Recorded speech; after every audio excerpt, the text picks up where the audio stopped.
So shoutout sa mga kasapi natin lahat dyan.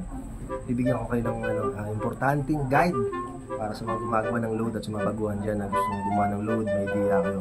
Kasi marami nag-chat sa akin, ano ito ba ang magandang antibacterial? So yan na, wala nang patupak-tumpak, yan na.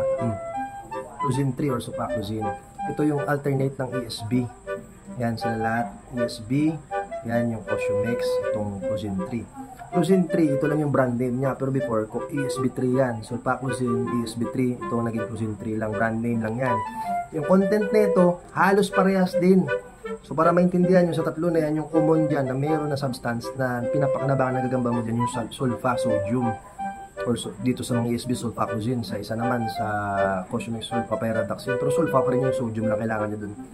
Yung trimethoprim dyan, hindi nyo naman kailangan ng gagamba mo yan. Mas maganda pa dyan yung ESB. Yan, ESB merong sucrose yan. Kind of sugar yan, compound sugar ng fructose tsaka glucose. Pero kung sugar lang, meron naman dextrose powder, kumbaga, pwede mong gamitin. So, para sa akin, mga kasapi, ito nang bilhin nyo. At kung marunong kayo mag-research, may mga liquid form yung mga sulfa na yan, kayo na bahala. Yun yung ginagamit ko. Mas mahal na konti dito, pero hindi naman siya kasing mahal ng mga ESB 3 na binibenta sa online, Cosumix. Handaan nyo, parehas lang yan.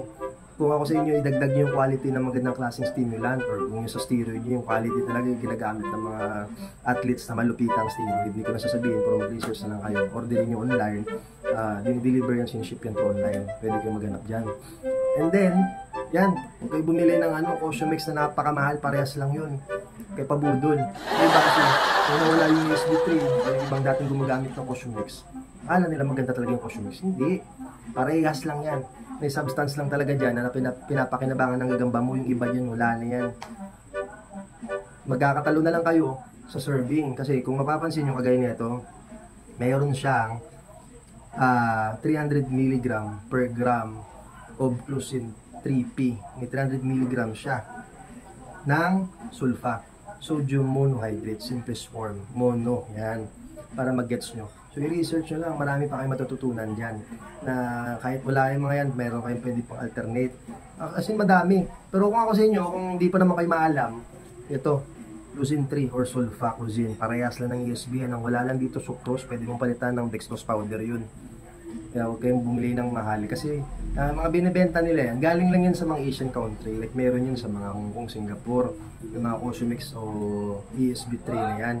Kung ako sa inyo, ito na lang, kasi ito na yung mismong in-alternate ng mga progressive poultry o mga agribet sa atin. Yan. So, sana makatulong to sa mga kasapi natin dyan.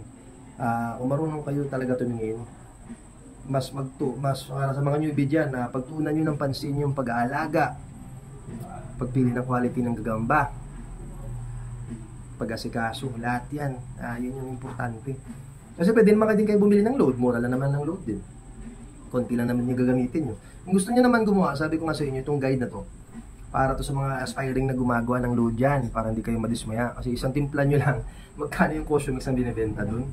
4 grams, kasing laki lang din ito. 36 pesos lang to, binili ko kanina kasi para magawa ko kayo ng guide. Bumili ako sa Agrivet dito sa Bacolod, yan. So sa Maynila, marami din dyan, o sa ibang probinsya, meron yan. Yan o, 36 pesos.